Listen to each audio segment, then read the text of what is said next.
नमस्कार, आप देख रहे हैं के न्यूज नेशनल और मैं हूं आपके साथ में शोभित पाठक। तो रुक करते हैं महत्वपूर्ण सुर्खियों पर। राष्ट्रपति पुतिन द्वारा सैन्य कार्रवाई के आदेश के बाद रूस ने यूक्रेन पर ताबड़तोड़ मिसाइल हमले शुरू कर दिए हैं। इस हमले में अब तक 7 लोगों की मौत हो गई है।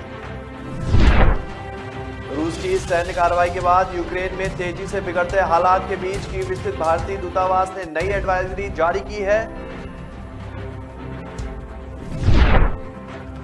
गुरुवार को प्रधानमंत्री नरेंद्र मोदी ने कहा कि केंद्रीय बजट 2022-23 का फोकस कृषि क्षेत्र को आधुनिक और स्मार्ट बनाने का होगा।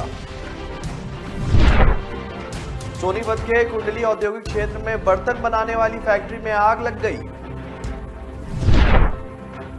यूक्रेन संकट के बीच फंसे भारतीयों को आनन फानन में निकालने की कोशिश लगातार चल रही है। ताजा जानकारी के अनुसार एयर इंडिया की फ्लाइट 182 और भारतीय नागरिकों को लेकर आज सुबह दिल्ली पहुंच गई।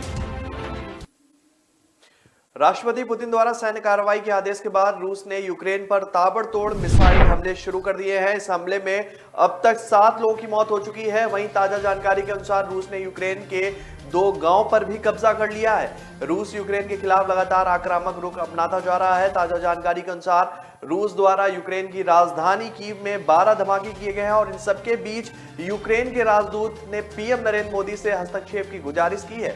यूक्रेन के राजदूत ने कहा कि भारत के संबंध रूस से अच्छे हैं, इसलिए पीएम मोदी से गुजारिश है कि वे रूस के साथ बात कर इस तबाही को रोक दें। राष्ट्रपति पुतिन द्वारा सैन्य कार्रवाई के आदेश के बाद रूस और भी ज्यादा हमलावर होता जा रहा है। ताजा जानकारी के अनुसार रूस ने यूक्रेन के 2 गांवों पर भी कब्जा कर लिया है। वहीं मिसाइल हमले में अब तक 7 लोगों की जान जा चुकी है। यूक्रेन के आंतरिक मंत्रालय का कहना है कि ब्रोवरी और क्रीव में एक व्यक्ति की मौत हो गई है, जबकि एक व्यक्ति घायल है। पूरे यूक्रेन में गोलाबारी जारी है।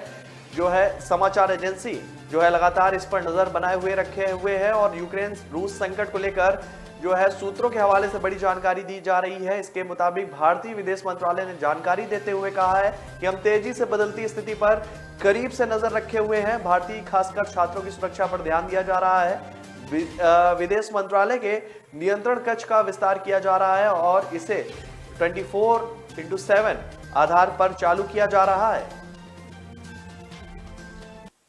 रूस की सैन्य कार्रवाई के बाद यूक्रेन में तेजी से बिगड़ते हालात के बीच कीव स्थित भारतीय दूतावास ने नई एडवाइजरी जारी की है। इसमें यूक्रेन में रह रहे भारतीयों से कहा गया है कि वे जहां भी हो घर में ही रहें, शांत व सुरक्षित रहें। मौजूदा स्थिति अत्यधिक अनिश्चित है।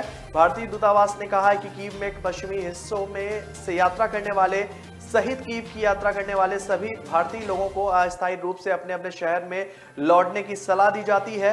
दूतावास ने कहा है कि किसी भी अपडेट के लिए आगे की एडवाइजरी जारी की जाएगी। यूक्रेन स्थिति भारतीय दूतावास लगातार यूक्रेन में रह रहे भारतीयों से यूक्रेन छोड़कर भारत लौटने की अपील कर रहा था। यूक्रेन के तेजी से बदलते हालात को देखते हुए दूतावास ने अब तक कई एडवाइजरी जारी की हैं। एयर इंडिया के विशेष विमानों से भारतीयों को स्वदेश लाया गया है, लेकिन अब भी जो है कई भारतीय यूक्रेन में ही फंसे हुए हैं। बताया जाता है कि यूक्रेन में करीब 20,000 भारतीय विद्यार्थी हैं। उल्लेखनीय है कि रूसी राष्ट्रपति पुतिन द्वारा यूक्रेन के खिलाफ गुरुवार को सैन्य कार्रवाई के आदेश के बाद बमबारी शुरू हो गई है।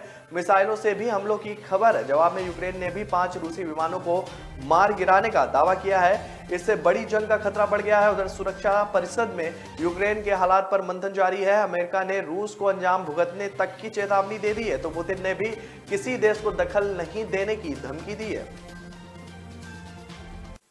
प्रधानमंत्री नरेंद्र मोदी ने कहा है कि केंद्रीय बजट 2022-23 का फोकस कृषि क्षेत्र को आधुनिक और स्मार्ट बनाने का होगा। इस दौरान प्रधानमंत्री ने कृषि क्षेत्र को मजबूत करने में बजट के योगदान को लेकर भी चर्चा की है। पीएम मोदी ने कहा है कि पिछले 7 सालों में सरकार ने बीज से लेकर बाजार तक कृषि मूल्य श्रृंखला की कई पहल की है। इसके साथ ही पुरानी प्रणालियों में सुधार किया गया है। स्मार्ट कृषि पर बजट के बाद वेबिनार को संबोधित करते हुए उन्होंने कहा कि कृषि बजट पिछले 6 सालों में कई गुना बढ़ा है।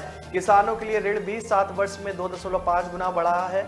और प्रधानमंत्री ने कहा है कि इस बजट को स्मार्ट और आधुनिक बनाने के लिए 7 मुख्य रास्तों का सुझाव भी दिया गया है। इनमें गंगा के किनारे मिशन मोड पर प्राकृतिक खेती, नदी के दोनों ओर के किनारों पर 5 किलोमीटर चौड़े कॉरिडोर, आधुनिक खेती उपलब्ध कराने के साथ ही 1.5 लाख डाकघरों में नियमित बैंकिंग सुविधाएं पहुंचाना शामिल है। पीएम मोदी ने जो है आह्वान किया है कि स्टार्टअप से देश में मृदा परीक्षण प्रयोगशालों का नेटवर्क बनाने के लिए जो है वो आगे आए। उन्होंने कहा कि कृषि अवशेष का प्रबंधन भी जरूरी है और इसके लिए भी बजट में कुछ उपाय सुझाए गए हैं, जिसमें कार्बन उत्सर्जन कम होगा और किसानों को भी अतिरिक्त आय मिल सकेगी। सोनीपत के कुंडली औद्योगिक क्षेत्र में बर्तन बनाने वाली फैक्ट्री में आग लग गई। आग लगने के कारणों की जानकारी फिलहाल नहीं मिल पाई है। कुंडली औद्योगिक क्षेत्र फेस 5 प्लाट नंबर 45 में इनॉक्स वर्ड टोन नाम से बर्तन बनाने वाली फैक्ट्री है। आग लगने की सूचना मिलने के बाद फायर ब्रिगेड और सोनीपत कुंडली थाना पुलिस मौके पर पहुंची। फायर ब्रिगेड के कर्मचारी आग पर काबू पाने का प्रयास करते रहे। सोनीपत सहित कई जो है जिलों में दिल्ली फायर ब्रिगेड की गाड़ियां और कर्मचारी जो है कड़ी मशक्कत के बाद आग पर काबू पा पाए हैं। यूक्रेन संकट के बीच फंसे भारतीयों को आनन फानन में निकालने की कोशिश लगातार चल रही है। ताजा जानकारी के अनुसार एयर इंडिया की फ्लाइट 182 और भारतीय नागरिकों को लेकर आज सुबह दिल्ली पहुंच गई। भारत में यूक्रेन इंटरनेशनल एयरलाइंस के एक अधिकारी ने जानकारी देते हुए कहा कि यूक्रेन इंटरनेशनल एयरलाइंस की एक स्पेशल फ्लाइट छात्रों सहित 182 भारतीय नागरिकों के साथ आज सुबह 7:45 पर दिल्ली हवाई अड्डे पर लैंड हुई है। यूक्रेन से लौटे कई भारतीय छात्रों जो हैं दिल्ली एयरपोर्ट पर मीडिया से उन्होंने बातचीत भी की है। इस दौरान उनके चेहरे पर डर का भाव साफ देखा जा रहा था। एक छात्र ने बताया कि कल रात हमें यूक्रेन में 30 दिनों के लिए आपातकालीन स्थिति के बारे में संदेश मिला, इसलिए हम घर वापस आ गए हैं। वहीं एक छात्रा ने बताया है कि जहां मैं रह रही थी फिलहाल वहां स्थिति ठीक है और क्योंकि यह जगह सीमा से बहुत दूर है, लेकिन हमारे दूतावास ने हमें जाने के लिए कहा है। एडवाइजरी जारी होने के बाद हम लोग वापस आ गए हैं। यूक्रेन द्वारा देश के भीतर नागरिक विमानों की उड़ानों को प्रतिबंधित करने के बाद एयर इंडिया की एक और फ्लाइट जो कि भारतीय नागरिकों को लाने के लिए यूक्रेन जा रही थी, बीच रास्ते से वापस लौट गई है। रूसी राष्ट्रपति पुतिन द्वारा यूक्रेन में सैन्य कार्रवाई के आदेश के बीच अब भारत ने भी संयुक्त राष्ट्र सुरक्षा परिषद में अपना पक्ष रखा है। संयुक्त राष्ट्र में भारत के स्थायी प्रतिनिधि टी.एस. त्रिमूर्ति ने कहा है कि हम तत्काल युद्ध टालने की अपील करते हैं। स्थिति एक बड़े संकट में तब्दील होने के कगार पर है। अगर इसे सावधानी से नहीं संभाला जाता है तो यह सुरक्षा को कमजोर कर सकता है। सभी पक्षों की सुरक्षा को ध्यान में रखा जाना चाहिए। उन्होंने कहा कि हम सभी पक्षों से संयम बरतने का आह्वान करते हैं। हमें विश्वास है कि इस मुद्दे को केवल राजनयिक बातचीत के माध्यम से हल किया जा सकता है। तो ब्रेक पर जाने से पहले रुक करते हैं अब तक की महत्वपूर्ण सुर्खियों पर। राष्ट्रपति पुतिन द्वारा सैन्य कार्रवाई के आदेश के बाद रूस ने यूक्रेन पर ताबड़तोड़ मिसाइल हमले शुरू कर दिए हैं। इस हमले में अब तक 7 लोगों की मौत हो गई है। रूस की सैन्य कार्रवाई के बाद यूक्रेन में तेजी से बिगड़ते हालात के बीच कीव स्थित भारतीय दूतावास ने नई एडवाइजरी जारी की है। गुरुवार को प्रधानमंत्री नरेंद्र मोदी ने कहा कि केंद्रीय बजट 2022-23 का फोकस कृषि क्षेत्र को आधुनिक और स्मार्ट बनाने का होगा। सोनीपत के कुंडली औद्योगिक क्षेत्र में बर्तन बनाने वाली फैक्ट्री में आग लग गई। यूक्रेन संकट के बीच फंसे भारतीयों को आनन फानन में निकालने की कोशिश लगातार चल रही है। ताजा जानकारी के अनुसार एयर इंडिया की फ्लाइट 182 और भारतीय नागरिकों को लेकर आज सुबह दिल्ली पहुंच गई। न ऐश का न द्वेष का, यह दंगल है देश का। सुलगती समस्याओं के जुलसते सवालों का होगा दंगल देश का। प्रशासन के प्रश्नों को लेकर होगा दंगल देश का। शिक्षा, स्वास्थ्य, समाज, कानून और व्यवस्था के आज क्या है हालात। सोमवार से शुक्रवार रोज रात 8 बजे जलपा क्षत्रिय के साथ दंगल देश का। ब्रेक के बाद फिर स्वागत है आपका। रुक करते हैं आगे की महत्वपूर्ण खबरों पर। यूक्रेन संकट को लेकर रूस और पश्चिमी शक्तियों के बढ़ते तनाव के बीच भारत के विदेश मंत्री एस जयशंकर ने फ्रांस के राष्ट्रपति इमैनुअल मैक्रों से जो है पेरिस में मुलाकात की है। विदेश मंत्री जयशंकर ने कहा है कि उन्होंने मैक्रो को प्रधानमंत्री नरेंद्र मोदी के अभिवादन से अवगत कराया है। उन्होंने कहा कि यह चर्चा दोनों देशों के बीच रणनीतिक साझेदारी की पूर्ण भावना को दर्शाती है। हम हिंद प्रशांत क्षेत्र में निकटता से एक दूसरे का सहयोग कर रहे हैं। जयशंकर ने ट्वीट किया कि फ्रांस के राष्ट्रपति इमैनुअल मैक्रो से मुलाकात करके खुशी हुई है। मैंने प्रधानमंत्री नरेंद्र मोदी की शुभकामनाएं उन्हें दी हैं। हमारी वार्ता में हमारी रणनीतिक साझेदारी पूरी तरह से प्रतिबिंबित हुई है। हम हिंद प्रशांत में निकटता से सहयोग करेंगे। उन्हें भारत के विकास और जनता की सेवा में योगदान देने के लिए भी प्रेरित किया जाएगा।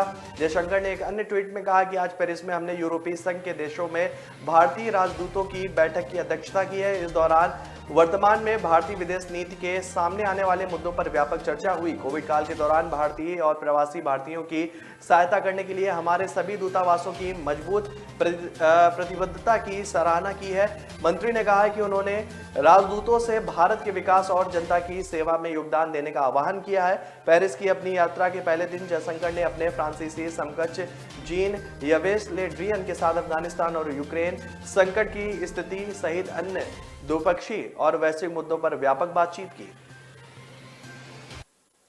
गुजरात के सूरत शहर में स्थित एक 3 मंजिला व्यावसायिक परिसर में बुधवार शाम आग लग गई। दमकल विभाग के कर्मियों ने हाइड्रोलिक प्लेटफॉर्म का उपयोग कर कम से कम 17 लड़कियों को इमारत से बाहर सुरक्षित निकाल लिया है। एक अधिकारी ने जानकारी दी है कि सूरत नगर पालिका परिषद के मुख्य दमकल अधिकारी बसंत पारिक ने बताया कि आग इमारत के भूमिगत तल से शुरू हुई है, जहां प्लास्टिक के सामान रखे हुए थे, लेकिन धुआं ऊपरी मंजिल तक पहुंच गया जहां लड़कियों की ट्यूशन क्लास चल रही थी। उन्होंने कहा कि आग भूमिगत तल तक ही सीमित रही, लेकिन धुआं जो है पूरी इमारत में फैल गया। घटना की सूचना शाम 6 बजे मिली है। तत्काल 10 दमकल गाड़ी और एक हाइड्रोलिक प्लेटफॉर्म को मौके पर रवाना किया गया। कुछ घंटों में आग पर काबू पा लिया गया है। पारिक ने बताया कि हाइड्रोलिक प्लेटफॉर्म का उपयोग कर तीसरी मंजिल पर फंसी 17 लड़कियों को सुरक्षित बाहर निकाला गया। उन्होंने कहा कि किसी के हताहत होने की अभी तक सूचना नहीं है। उन्होंने कहा कि हमारी टीम पहले उन्हें अच्छे वेंटिलेशन वाले सुरक्षित स्थान पर ले गई, फिर हाइड्रोलिक प्लेटफॉर्म का उपयोग करके उन्हें नीचे लाया गया। इस घटना में कोई घायल नहीं हुआ है। उन्होंने कहा कि आग लगने के कारणों का अभी तक पता नहीं चल पाया है। किसी भी अज्ञात कारण से बेसमेंट में रखे प्लास्टिक के कुछ सामानों में आग लग गई थी। अधिकारी ने कहा कि दमकल कर्मियों को हथौड़े से भूतल की दीवार तोड़नी पड़ी और तहखाने में जाने के लिए एक छेद तक करना पड़ा। मुख्यमंत्री पुष्कर सिंह धामी का कहना है कि भाजपा ने पूर्व में भी 60 पार का नारा दिया था और चुनाव में प्रदेश की जनता ने भाजपा के पक्ष में मतदान किया है। प्रदेश में भाजपा सरकार जो है वो 60 का आंकड़ा पूरा करने जा रही है। हरीश रावत के ईवीएम और पोस्टल बैलेट पर दिए गए बयान को उन्होंने जो है मजाकिया बताया है। सीएम ने कहा कि कांग्रेस को अच्छी तरह पता है कि वह बुरी तरह से हार रही है। हरीश रावत ने अनर्गल बयान बता रहे हैं और कांग्रेस ने हार स्वीकार कर ली है और हार की बौखलाहट में हरीश रावत ईवीएम में गड़बड़ी होने और पोस्टल बैलेट में कांग्रेस के खिलाफ मतदान संबंधी गलत आरोप लगा रहे हैं। यह बयान पूरी तरह से जो है हास्यास्पद है। उन्होंने कहा कि भाजपा जीत के प्रति आश्वस्त है और प्रदेश में भाजपा की पूर्ण बहुमत से सरकार बनने जा रही है। सुशीला तिवारी अस्पताल में सीएम ने उपनल से नियुक्त सफाई कर्मियों से मुलाकात की है। उन्होंने कहा कि हड़ताल समाप्त करते समय उन्होंने हड़ताल की 78 दिन की अवधि का वेतन दिलाने का आश्वासन भी दिया था, लेकिन आज तक वेतन नहीं मिल पाया है। सीएम ने मिलने वालों में शायरा सहाना कविता भी थी। सीएम ने आश्वस्त किया है कि 10 मार्च के बाद 78 दिन का रुका हुआ वेतन दिया जाएगा। नानकमत्ता में सुशीला तिवारी अस्पताल में बहू का इलाज कराने आई धूमावती ने सीएम ने से कहा है कि वह गरीब घर से हैं, उनके पति नहीं है। डिलीवरी के दौरान बहू का ऑपरेशन किया गया है। अब वह STH में भर्ती हैं, उनके पास इलाज के लिए पैसे नहीं हैं, उन्हें आर्थिक मदद चाहिए। सीएम ने मेडिकल कॉलेज के प्राचार्य डॉक्टर अरुण जोशी से यथासंभव इलाज में मदद करने का लिए उन्हें आदेश भी दिया। भारत पाकिस्तान अंतर्राष्ट्रीय सीमा से लगे अरनिया इलाके में ड्रोन दिखाई देने के बाद सर्च अभियान चलाया गया है। पूरे इलाके में बड़ी संख्या में सुरक्षा बलों के अलावा अन्य एजेंसियां जांच कर रही हैं। पुलिस अधिकारियों के मुताबिक इलाके में सभी प्रकार की सुरक्षा व्यवस्था कड़ी कर दी गई है। इससे पहले भी कई बार इलाके में ड्रोन दिखाई देने की घटना हो चुकी है। वीरवार को अंतर्राष्ट्रीय सीमा पर स्थित BOP विक्रम और जबोवाल के बीच ड्रोन दिखाई देने के बाद देखा गया है कि सीमा सुरक्षा बल के जवानों ने उस पर फायरिंग की। इसके बाद ड्रोन गायब हो गया। इससे पहले दोमाना के पौनी चक इलाके में 7 जनवरी को ड्रोन मिला था। पुलिस ने उसे कब्जे में लेकर जांच शुरू कर दी थी। ड्रोन मिलने के बाद पुलिस ने पूरे इलाके में तलाशी अभियान चलाया था ताकि यह पता लगाया जा सके कि इसकी मदद से कोई हथियार या नशीला पदार्थ तो नहीं गिराया गया है। पाकिस्तान से लगती 198 किलोमीटर लंबी सीमा पर रहने वाले लोग पाकिस्तान की ओर से ड्रोन गतिविधियों पर पैनी नजर रखकर BSF की सहायता कर रहे हैं। BSF ने भारत पाक सीमा पर ड्रोन गतिविधियों के विभिन्न पहलुओं पर 140 से अधिक ड्रोन जागरूकता कार्यक्रम आयोजित करके लोगों को प्रशिक्षित किया है। अंतर्राष्ट्रीय सीमा से लगते RS पूरा, अखनूर और अरनिया सेक्टर में सीमावर्ती बस्तियों में एक अभियान के रूप में ड्रोन गतिविधियों के बारे में विस्तार से बताया गया है। गोरखपुर के चिल्लूपार विधानसभा क्षेत्र से भाजपा प्रत्याशी व पूर्व मंत्री राजेश त्रिपाठी के काफिले पर रात में हमला हो गया है। आरोप में गोला इलाके के कौड़िया गांव में जनसंपर्क के दौरान पूर्व जिला पंचायत सदस्य भरत यादव के दरवाजे पर मौजूद लोगों ने प्रधानमंत्री और मुख्यमंत्री के खिलाफ अभद्र टिप्पणी करते हुए हमला किया है। लाठी डंडा लेकर रास्ता घेरने की कोशिश भी की गई और मारपीट पर लोग उतारू भी हो गए।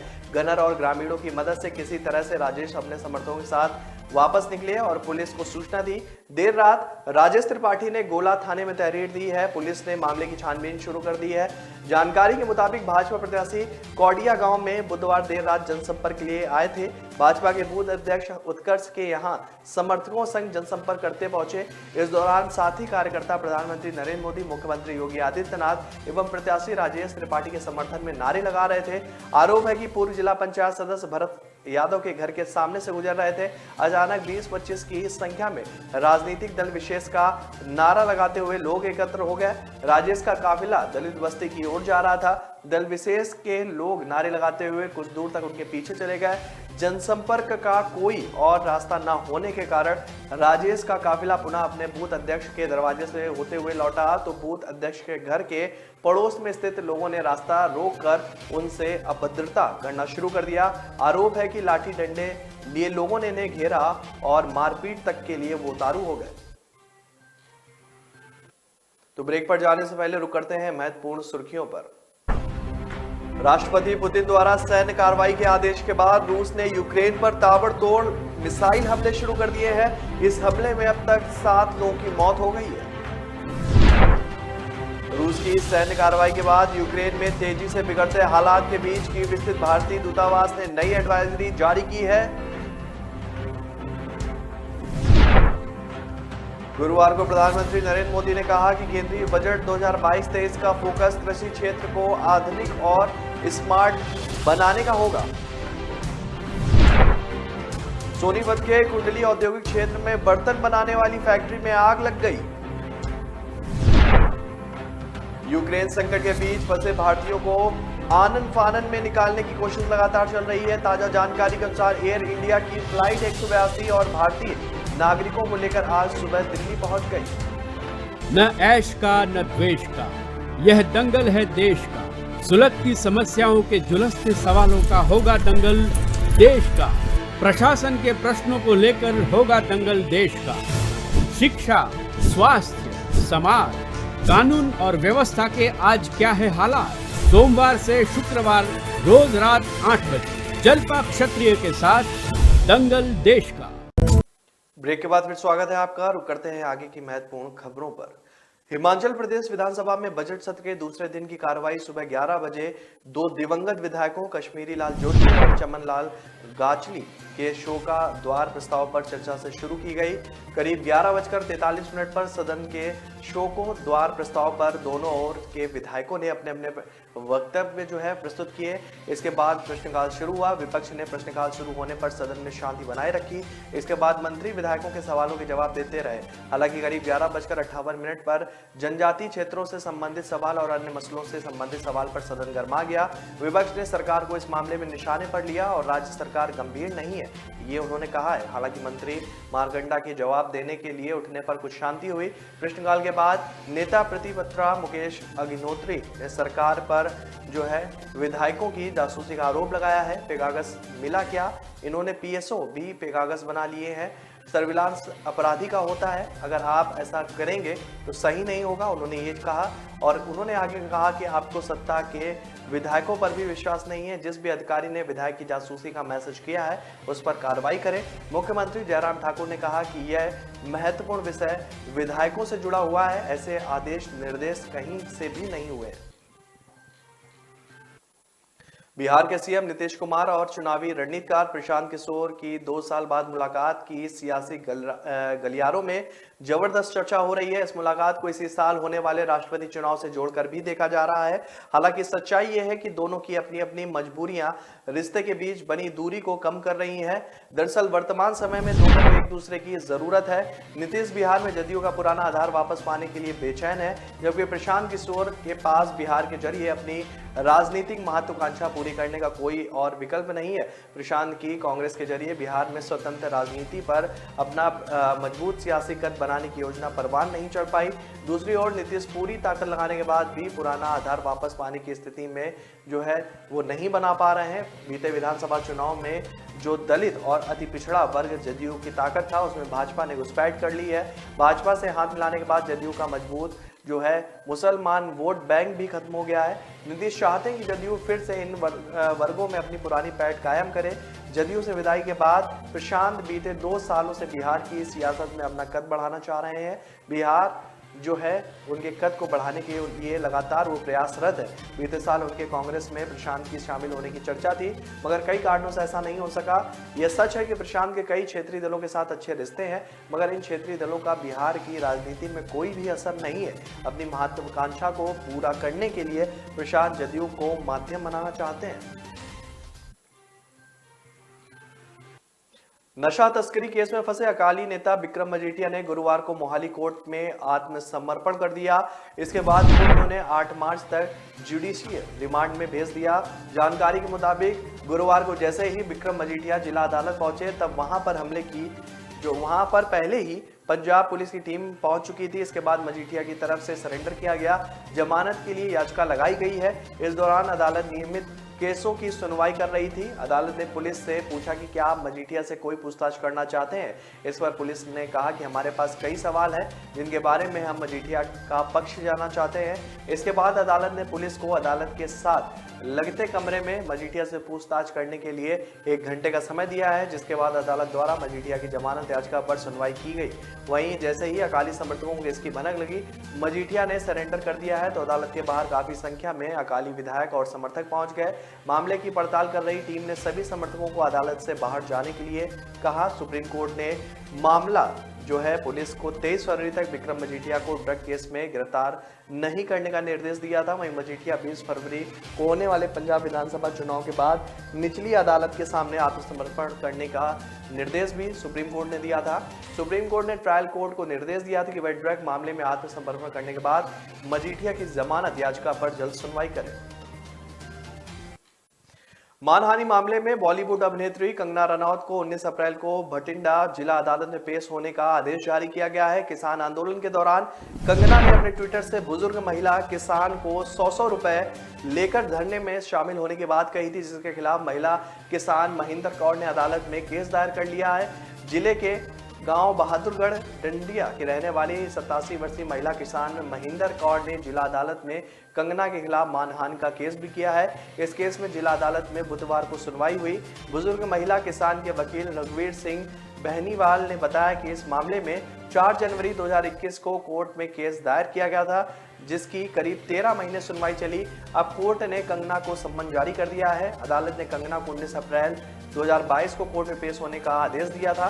कंगना ने किसान आंदोलन में शामिल बुजुर्ग महिला किसान महिंदर कौर को बिल्किस बानो समझ लिया था, जो शाहीन बाग में एंटी-सीए जो है प्रदर्शन का चेहरा रही हैं। महिंदर कौर ने कहा कि कंगना उनकी तुलना किसी दूसरी महिला से की है। उन्होंने कहा कि कंगना के ट्वीट से उन्हें मानसिक परेशानी हुई है। परिवारों के सदस्यों, रिश्तेदारों, पड़ोसियों, ग्रामीणों और आम लोगों के बीच उनकी छवि को ठेस पहुंची है। इस घटना के बाद पंजाब भर में कंगना का विरोध प्रदर्शन शुरू हो गया था। राजधानी में करवट लेते मौसम ने अपना रंग दिखाना शुरू कर दिया है। इस कड़ी में बुधवार की सुबह बीते 4 सालों में दूसरी बार सबसे गर्म रही। सर्द हवाएं थमने के कारण न्यूनतम तापमान जो है सामान्य से 4 डिग्री अधिक 15 डिग्री सेल्सियस तक दर्ज किया गया। इससे पहले 2018 में पारा इतना अधिक रिकॉर्ड किया गया था। मौसम विशेषज्ञों ने संभावना जताई है कि अगले 24 घंटे मौसम साफ रहने के साथ कुछ जगहों पर हल्की फुल्की बारिश हो सकती है। इसका जो असर है वो दिल्ली एनसीआर में बारिश के रूप में देखने को मिल सकता है।